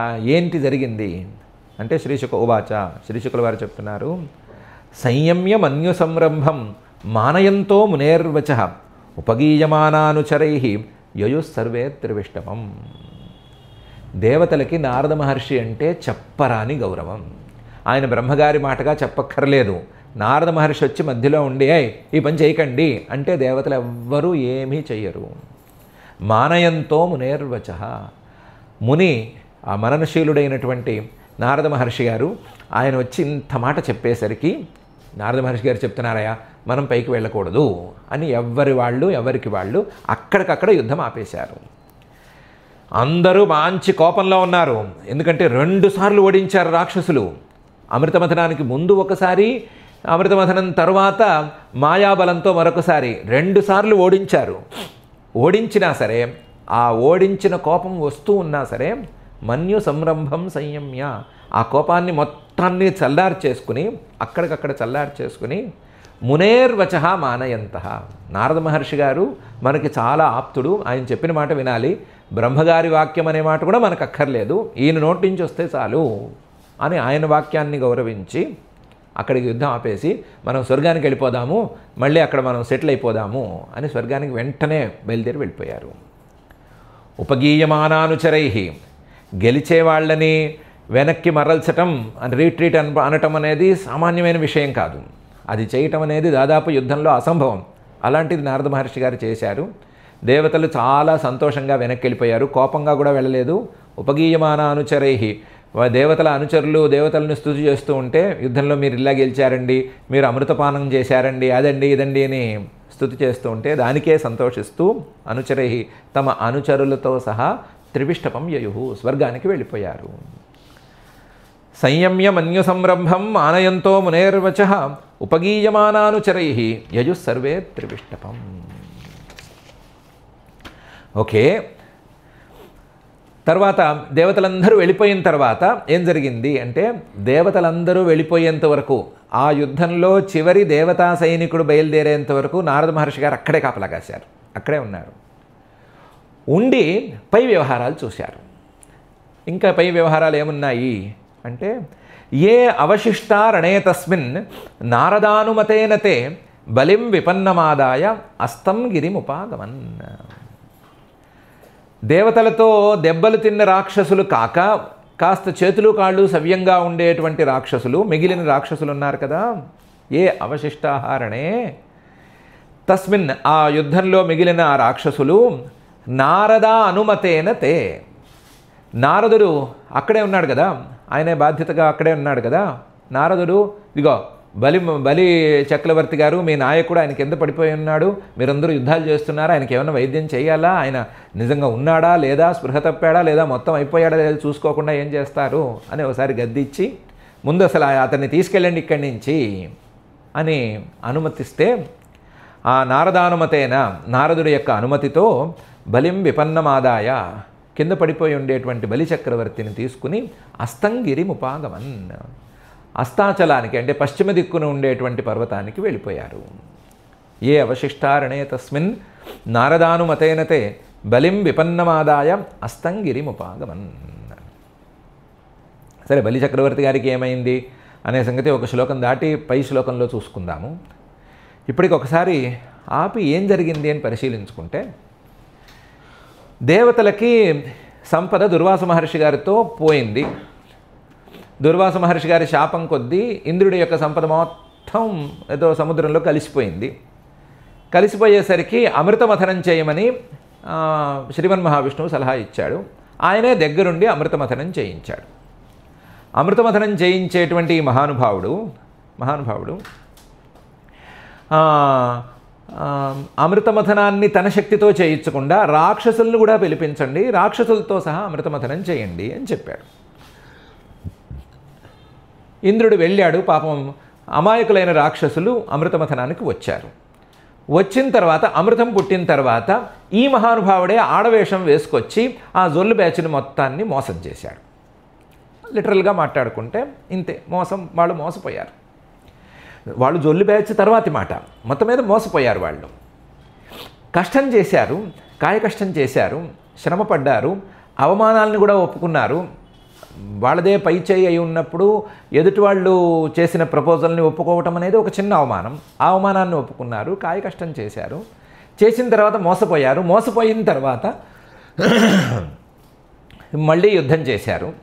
మళ్ళీ యుద్ధం చేసేటప్పుడు వీళ్ళు మాయాబలంతో గెలిచే పరిస్థితులలో, అమృతం తాగిన దేవతల మీద కూడా గెలుపు సాధించిన పరిస్థితుల్లో మళ్ళీ మన హీరోనే రంగంలోకి దిగాడు. వచ్చి చక్రాలతో 4-5 తలకాయలు తీసేశాడు. మళ్ళీ వెలుగులతో ఆ మాయలన్నింటినీ పటాపంచలు చేసేశాడు. దాంతో ఇంద్రుడు మళ్ళీ పుంజుకుని రాక్షసుల్ని కొట్టేశాడు. కొట్టేస్తే ఎవరు నష్టపోయారు అంటే మళ్ళీ రాక్షసులే నష్టపోయారు. కష్టపడ్డ వాళ్ళు, లేదా కష్టపడినా మాకు ఫలితం దక్కలేదు అని ఫ్రస్ట్రేట్ అయిన వాళ్ళు నష్టపోతే, వాళ్ళు తలకాయలు లేకుండా వాళ్ళు ఎటు కాకుండా పోతే ఏం న్యాయం చేసినట్లు అనే ప్రశ్న వస్తుంది. దానికి ఒక్క శ్లోకంలో శ్రీ శుక్ల వారు చెప్పారు. స్టోరీ మీద ఎక్కువ ఆసక్తి ఉంటే వాళ్ళకి సమాధానం చెప్పడం అనేది నా యొక్క లక్ష్యం కాదు. నేను చెప్పదలుచుకున్న అసలు అంశాన్ని పట్టించుకోవాలి. కానీ స్టోరీలో దీనికి సమాధానం ఉంది. తత్ర అవినష్టావయవాన్ విద్యమాన శిరోధరాన్ ఉశనా జీవయామాస సంజీవిన్యా స్వవిద్యయా అని. తత్ర ఆ యుద్ధంలో అవినష్ట అవయవాన్, మరీ అవయవాలన్నీ చిత్తైపోతే లేదా పిండి అయిపోతే చేయగలిగిందేం లేదు. అలా కాకుండా అవయవాలు ఉండి తెగిపడిన వాళ్ళని, విద్యమాన శిరోధరాన్, కంఠాలు మొండెం నుంచి వేరుపడ్డా సరే అలాగే ఉన్నవాళ్ళని, మళ్ళీ కంఠాలు మొండె నుంచి వేరుపడిన తర్వాత కంఠాలు లేకుండా ఏ ఏనుగులో తొక్కేస్తే చేయగలిగిందేం లేదు, లేదా ఏ గద్దలో ఎత్తుకెళ్ళిపోతే చేయగలిగిందేం లేదు. కంఠాలు అలాగే ఉన్నవాళ్ళని ఉశనాహ శుక్రాచార్యుడు జీవయామాస పునరుజ్జీవింపజేశాడు. ఎలా ఉజ్జీవింపజేశాడు? దేవతల దగ్గర అమృతం ఉంటే శుక్రాచార్యుడి దగ్గర సంజీవిని అనేటువంటి మహావిద్య ఉంది. సంజీవిన్యా స్వవిద్యయా, ఆయన దగ్గర ఉండే సంజీవిని దేవతల దగ్గర కూడా లేదు. దాన్ని ఎలాగైనా సరే మళ్ళీ సంపాదించాలి అని దేవతలు అష్టకష్టాలు పడ్డారు. అమృతంతో సమానమైన సంజీవిని విద్య ఈయన దగ్గర కూడా ఉంది. కాబట్టి ఆ సంజీవిని విద్యతో, అమృతం కంటే కూడా గట్టిది ఇది, ఎందుకంటే అమృతం ముందు తాగి ఉండాలి, తర్వాత మరణం లేకుండా ఉంటుంది. సంజీవిని అనేది మరణం తర్వాత కూడా జీవితాన్ని ప్రసాదించగలదు. అలాంటి విద్య, ఆ విద్యతో అందరినీ బతికించాడు. సో రాక్షసులు ఎక్కువ నష్టపోలేదు. రాక్షసుల్లో ప్రజా నష్టం అనేది ఎక్కువగా కలగలేదు. 1-2 కలిగితే కలిగి ఉండొచ్చు, కానీ కలగలేదు. దీని ప్రకారం జంభాసురుడు కూడా మళ్ళీ బతికి ఉండొచ్చు. నముచి, పాకుడు వీళ్ళందరూ కూడా బతికి ఉండొచ్చు. బలహ, పాకహ, నముచి వీళ్ళు ముగ్గురు కూడా బతికి ఉండొచ్చు. ఎందుకంటే వజ్రాయుధంతో వాళ్ళ కంఠాలు కోసాడు కదా. నముచి మళ్ళీ రావడానికి వీళ్ళు తక్కువ, పోనీ పర్వాలేదు, మళ్ళీ వచ్చాడు, మళ్ళీ ఇంకోసారి ఇదే పనితో సంహరించాడు అని చెప్పేసుకోవచ్చు, పర్వాలేదు. రాక్షసుల వైపు ఎక్కువ ప్రజానష్టం జరగకుండా శుక్రాచార్యుడు రంగంలోకి వచ్చి ఆయన పునరుజ్జీవింపజేశాడు. సో రాక్షసులకి అమృతం లేకపోయినా సరే నష్టం అనేది జరగలేదు. దేవతలకి అమృతం వలన లాభం జరిగింది. తత్రావినష్టావయవాన్ విద్యమాన శిరోధరాన్ ఉశనా జీవయామాస సంజీవిన్యా స్వవిద్యయా. మనలో మన మాట ఇప్పటికీ రాక్షసులు నష్టపోయినట్టే ఉన్నారు కదా. వాళ్ళు చేసిన కష్టానికి ప్రతిఫలం వాళ్ళకి దక్కలేదు కదా అనే ప్రశ్న ఉంది. దానికి సింపుల్గా ఇందులోంచి తీసుకోవచ్చు సమాధానం. అసలు వాళ్ళు అమృతమథనానికి ఎందుకు వెళ్ళారు? ఇంద్రుడు పిలిచాడే అనుకోండి. అమృతమథనం ఎందుకు? నీ అమృతమథనం మాకెందుకయ్యా, మా గురువుగారు ఉన్నారు, మా గురువుగారి దగ్గర సంజీవిని విద్య ఉంది, మాకేమైనా అయితే గురువుగారు సంజీవిని విద్యతో మమ్మల్ని బతికిస్తారయ్యా అని ఎందుకు చెప్పలేదు రాక్షసులు? అంటే ఏదో తేడా ఉంది. ఆ తేడా గురువుగారి మీద ఉండే నమ్మకం తక్కువనా, లేకపోతే అత్యాశానో, ఆ సంజీవిని విద్య మాకే రావాలి, అమృతం కూడా మాకే రావాలి అనే అత్యాశానో ఏమిటో తెలియదు. కానీ ఏదో తేడా ఉంది. ఆ తేడా వల్ల నష్టపోయారు.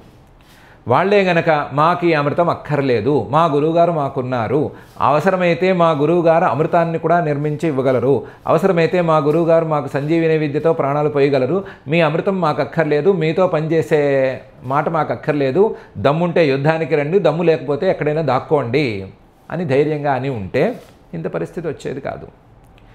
సో వాళ్ళ వైపు ఉండేటువంటి దోషానికి వాళ్ళు ఫలితం అనుభవించారు అని మనం సర్దుకోవాల్సిందే. ఎక్కువ లోతుల్లోకి వెళ్ళకూడదు, మనం కథల లోతుల్లోకి ఎక్కువ వెళ్ళకూడదు. తత్రా వినష్టావయవాన్ విద్యమాన శిరోధరాన్ ఉషనా జీవయామాస సంజీవిన్యా స్వవిద్యయా. ఇకపోతే బలిచక్రవర్తి గారి మాట. బలిచక్రవర్తి గారిని ఈ యుద్ధంలో ఇక్కడ పడేస్తే మనకు పైన వామనావతారం గడవదు. అందువలన బలిచక్రవర్తి గారు మళ్ళీ రావటం కోసం బలిశ్చ ఉషనసా స్పృష్ట ప్రత్యాపన్నేంద్రియ స్మృతి పరాజితోపి నాఖిద్యత్ లోకతత్వ విచక్షణ. బలిచక్రవర్తి గారి మీద శుక్రాచార్యుడు సంజీవిని విద్యను ప్రయోగించలేదు, సంజీవిని విద్యను కూడా ప్రయోగించలేదు. బలిశ్చ ఉషనసా స్పృష్ట. శుక్రాచార్యుడు వెళ్ళి బలిచక్రవర్తి గారిని ఒకసారి స్పృశించాడు. ఆ స్పర్శకి ప్రత్యాపన్నేంద్రియ స్మృతి, కళ్ళు తిరిగి బైర్లు కమ్మి యుద్ధరంగంలో పడిపోయినవాడు, ఎక్కడున్నాడు, అసలు ఉన్నాడా లేడా అనే సందేహాస్పదంగా మారిపోయినవాడు యథాప్రకారం లేచి కూర్చున్నాడు. అతని యొక్క ఇంద్రియాలు, అతని యొక్క స్మృతులు అవన్నీ కూడా సవ్యంగా ఉన్నాయి. ఏదో కళ్ళు తిరిగి పడిపోతేనో, బౌన్సర్ తగిలితేనో కన్కషన్ టెస్ట్ అని చేస్తారు కదా, నీ పేరేంటి, ఎక్కడున్నావు, నువ్వు ఎవరబ్బాయివి అని అడుగుతారు కదా, ఆ ప్రశ్నలన్నిటికీ సమాధానం సరిగ్గా చెప్పాడు. ప్రత్యాపన్న ఇంద్రియ స్మృతి. శబ్దాలు సరిగ్గా వినిపిస్తున్నాయి, కళ్ళకి సరిగ్గా కనిపిస్తోంది, బుర్ర సరిగ్గా పనిచేస్తోంది, అన్నీ సవ్యంగా పనిచేస్తున్నాయి. ఇవన్నీ ఏంటి, సంజీవిని విద్యతో కాదు, శుక్రాచార్యుల వారి స్పర్శతో. బలిశ్చ ఉషనసా స్పృష్ట ప్రత్యాపన్నేంద్రియ స్మృతి. అది శుక్రాచార్యుల వారి బలం, అది రాక్షసుల గురు బలం. ఆ బలం రాక్షసులకి సరిగ్గా తెలియదు, ఆ బలం మీద నమ్మకం పూర్తిగా లేదు. ఆయన ముట్టుకుంటేనే లేచినవాడు, లేచి కూర్చున్న బలిచక్రవర్తి లేచి కూర్చున్నాడు అంటే ఆయన ఏ స్థాయిలో తపస్సంపన్నుడు అని వీళ్ళు కనిపెట్టాలి కదా, కనిపెట్టలేకపోయారు. ఎటుపోయినా మొత్తం మీద బలిచక్రవర్తిని శుక్రాచార్యుల వారు మళ్ళీ పునరుజ్జీవింపజేశారు. కానీ బలిచక్రవర్తిలో యోగ్యత ఉంది, సామాన్యమైన యోగ్యత కాదు అది. ఇంద్రుడు నేను నిన్ను సంహరిస్తాను అన్నప్పుడు బలిచక్రవర్తి మాట్లాడాడు కదా, జయాపజయాలంతా కాలచోదితాలయ్యా అని. అలాగే లేచిన తర్వాత కూడా పరాజితోపి, యుద్ధంలో ఓడిపోయినా సరే, యుద్ధం మధ్యలో దెబ్బతిని కళ్ళు తిరిగి బైర్లు కమ్మి కింద పడిపోయినా సరే, నాఖిద్యత్, అదేం పెద్దగా మనసులో పెట్టుకోలేదు. నేను ఓడిపోయాను, అయ్యో చీ పా అనేమనలేదు. నాఖిద్యత్, ఏం బాధపడలేదు. ఎందుకంటే లోకతత్వ విచక్షణ. ఆయన మనసులోంచే ఆ మాటలు చెప్పాడు. జయాపజయాలు యుద్ధరంగంలోకి వెళ్ళిన వాళ్ళకి దక్కుతాయి. ఒకప్పుడు ఇంకోటి గెలవచ్చు, ఒకప్పుడు మనం గెలవచ్చు. గెలిచామని పొంగిపోకూడదు, ఓడిపోయామని బాధపడకూడదు. వెళ్ళి మనం సరిగ్గా యుద్ధం చేశామా లేదా, మనకు ఒంటి మీద స్మృతి ఉన్నంత వరకు మనం యుద్ధాన్ని తాదాత్మ్యంగా చేశామా లేదా అనేదే ప్రధానం. నేను ఆ పని చేశాను కాబట్టి నాకేం బాధ లేదు అన్నట్టే కూర్చున్నాడు. బలిశ్చ ఉషనసా స్పృష్ట ప్రత్యాపన్నేంద్రియ స్మృతి పరాజితోపి నాఖిద్యత్ లోకతత్వ విచక్షణ అని బలిచక్రవర్తి గారి యోగ్యతని, శుక్రాచార్యుల వారి మాహాత్మ్యాన్ని రెండింటినీ శ్రీ శుకుల వారు ఈ శ్లోకంలో చెప్తున్నారు. దీంతో 48 శ్లోకాలు ఉన్నటువంటి దేవాసుర సంగ్రామం అనే పేరు కలిగిన ఏకాదశాధ్యాయం ఇక్కడికి పూర్తయిపోయింది.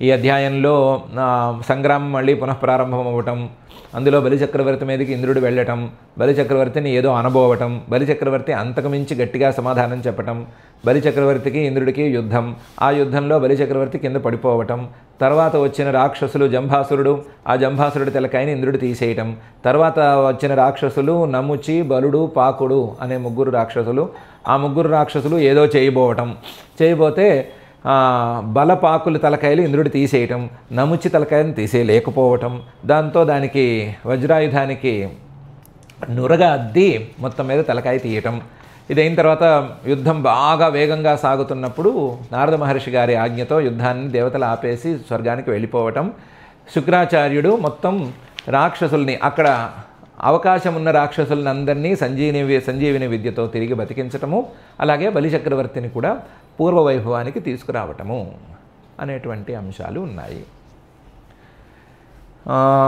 మనం ఈరోజు చెప్పుకున్న దాంట్లో పెద్దగా వెతుక్కోవాలి అంటే పాయింట్స్ ఉన్నాయి. అందులో ప్రధానమైన పాయింట్, ఎప్పుడైనా సరే డైవర్సిటీని పాడు చేసే పనులు చేయకూడదు.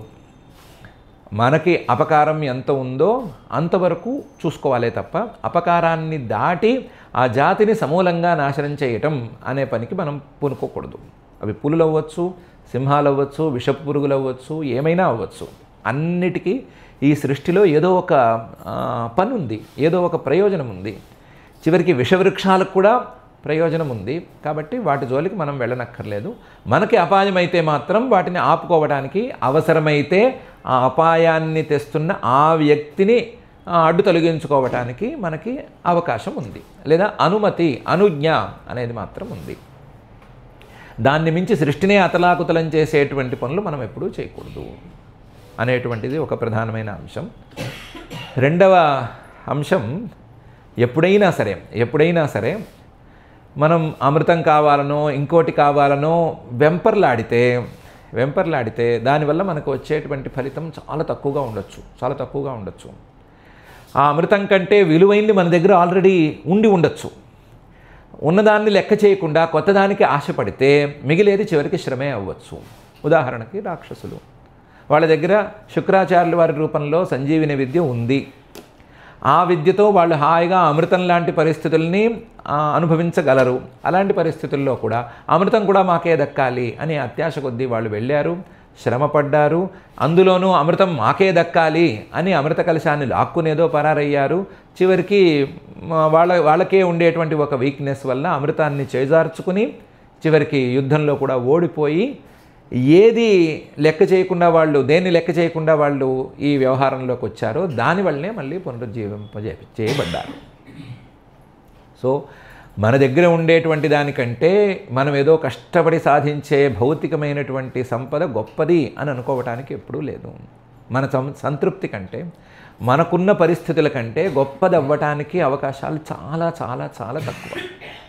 కాబట్టి ముందు మన దగ్గర ఏముందో చూసుకుని మన దగ్గర ఉన్నదానికంటే అది గొప్పదైతే, లేదా అది గొప్పడం వర్ది అని అనుకుంటే అప్పుడు దిగటం అనేది వ్యావహారికంగా కూడా సరి అయిన పద్ధతి. మన దగ్గరే కనుక శాశ్వతానందం లేదా పరమానందం అనేది స్వస్వరూపంగా ఉంటే, దీనికంటే గొప్పది ఏమైనా ఉంది అని నిర్ణయం కలిగితే బయట వాటికి వెళ్ళాలి. లేకపోతే బయట వాటి మీద మనం మనసు పడక్కర్లేదు, చేయనక్కర్లేదు, చివరికి రాక్షసుల్లాగా శ్రమను మిగుల్చుకోనక్కర్లేదు అని దీని ద్వారా తెలుసుకుంటే చాలా గొప్ప పాయింట్ మనం తెలుసుకున్నట్లు. ఏది ఏమైనా సరే అనవసరమైన విషయాలకు అత్యాశపడి ఎక్కువగా శ్రమపడటం అనేది కూడదు అనే పాయింట్ని ఈ సందర్భంగా మనం తెలుసుకోవచ్చు. అదే సమయంలో దేవతల తాలూకు యోగ్యత, పెద్దలు వచ్చి చెప్తే వాళ్ళు మాట వినే తీరు, అందులోనూ గెలుపు గుర్రాలుగా ఉన్నప్పుడు కూడా వాళ్ళు మాట విన్న తీరు, ఇవన్నీ కూడా మనకు చాలా ఆలోచనకి వీలైనటువంటి విషయాలే. వీటన్నిటినీ మనం మనసులో ఉంచుకుని మన మనసుల్లో ఇలాంటి మంచి ఆలోచనలే ఉండాలి. మనం ఏ పని చేసినా సరే కష్టం అనేది కాస్తంత తక్కువైనా ఉండాలి. మన దగ్గర ఉన్నదానికంటే పై ఫలితం రావాలి, కానీ మన దగ్గర ఉన్నదాన్ని తిరస్కరించేటువంటి ఫలితం ఏమీ రానక్కర్లేదు అనేటువంటి భావనలు మనలో కలగాలి అని భక్తజన మానస సరసీరుహ నివాసి అయిన శ్రీనివాస పరమాత్మని భక్తిగా మనం ప్రార్థించుకుందాము. కొంచెం శ్లోకాలు ఎక్కువగా ఉన్నాయి, అయినా సరే ఓర్పుగా మనం పారాయణ కార్యక్రమం చేసుకుందాం. అథ శ్రీమద్భాగవతే పారమహంస్యాం సంహితాయాం అష్టమస్కంధే ఏకాదశాధ్యాయే శ్లోకాః. జంభం శ్రుత్వా హతం తస్య జ్ఞాతయో నారదాదృశేః నముచిశ్చ బలః పాకః తత్రాపేతుస్త్వరాన్వితాః.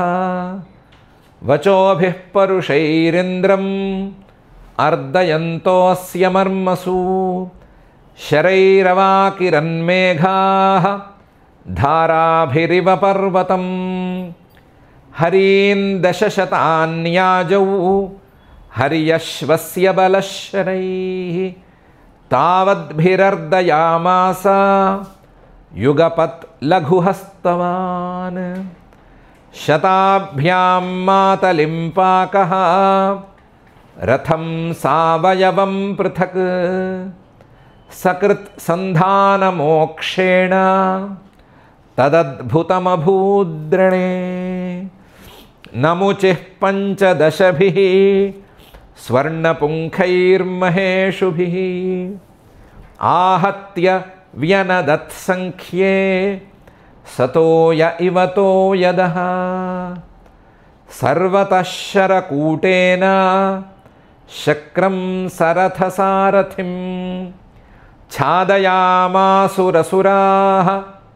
प्रावृत्सूर्यमिवाम्बुदाः अलक्षयन्तस्तमतीव विह्वलाः विचुक्रुशुर्देवगणाः सहानुगाः अनायकाः शत्रुबलेन निर्जिताः वणिक्पथा भिन्ननवो यथार्णवे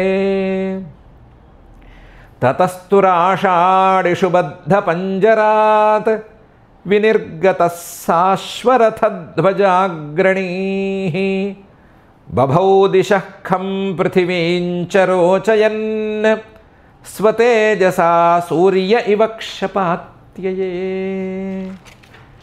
निरीक्ष्य पृतनान् देवः परैरभ्यर्दितां रणे उदयच्छद्रिपुं हन्तुं वज्रं वज्रधरोरुषा सतेनैवाष्टधारेण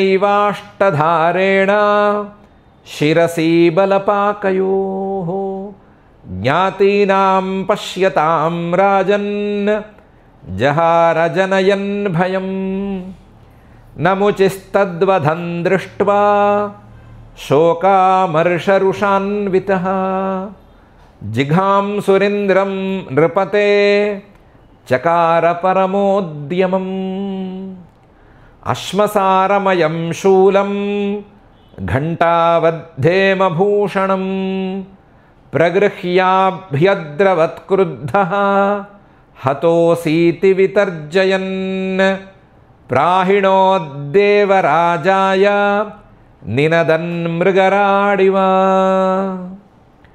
तदा पतद्गगनतले महाजवं विचिच्छिदे हरिरिषुभिः सहस्रधा तमाहनन् नृपकुलिशेन कन्धरे रुषान्वितस्त्रिदशपतिः शिरोहरन् न तस्य हि त्वचमपि वज्र ऊर्जितो बिभेदयः सुरपतिनौजसेरितः तदद्भुतं परमतिवीर्यवृत्रभित् तिरस्कृतो नमुचिशिरोधरत्वचा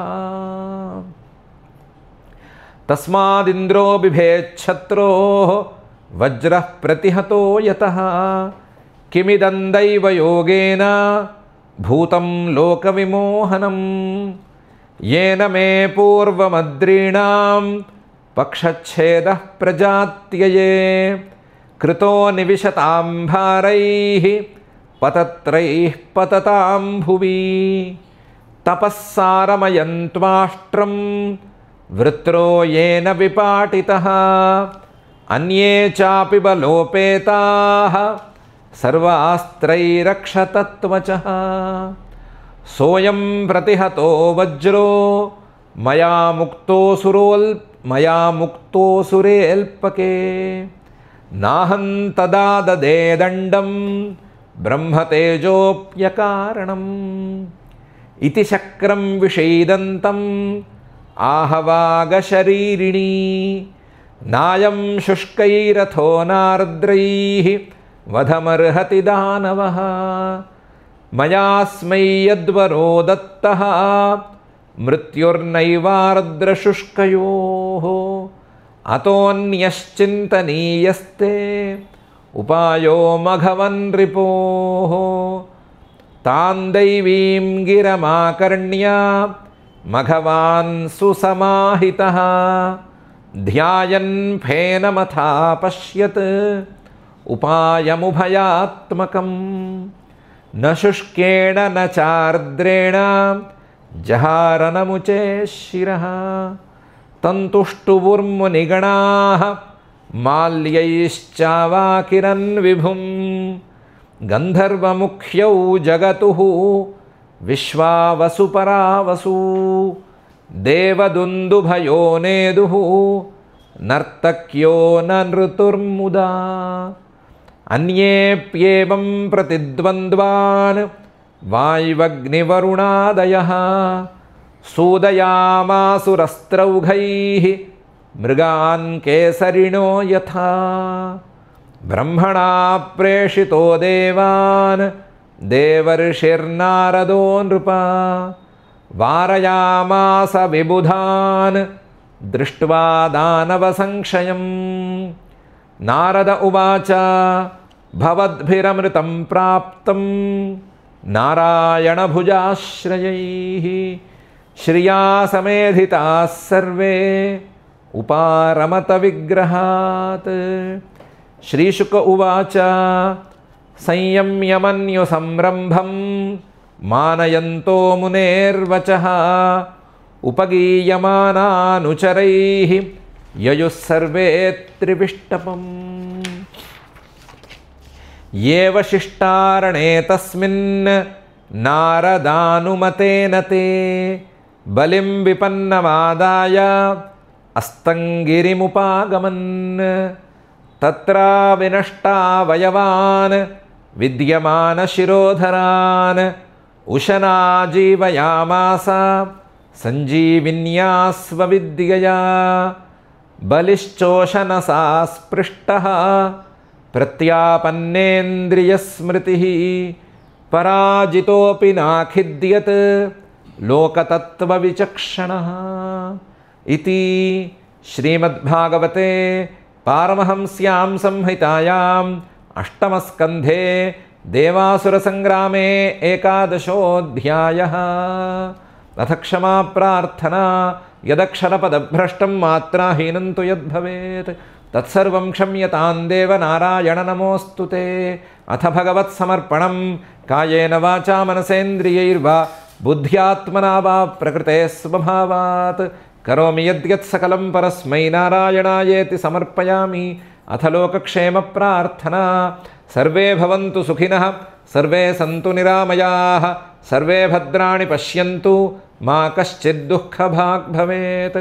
అథ మంగళం శ్రియః కాంతాయ కళ్యాణ నిధయే నిధయేర్థినాం శ్రీవేంకటనివాసాయ శ్రీనివాసాయ మంగళం.